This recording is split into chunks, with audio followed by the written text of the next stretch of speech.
Video perempuan disebut mirip artis Gisel Anastasia atau Gisel menjadi viral di media sosial.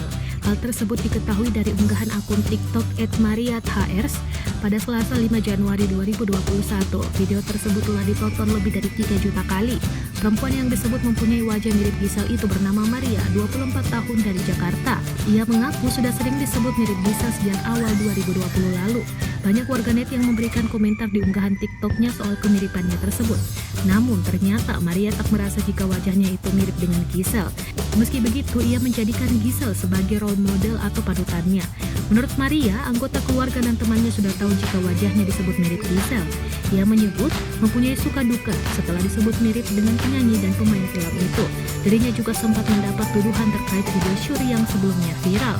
Ia merasa senang dan terkejut setelah tahu video unggahannya di TikTok menjadi viral, sebab Maria hanya iseng membuat video soal kemiripannya dengan Gisel.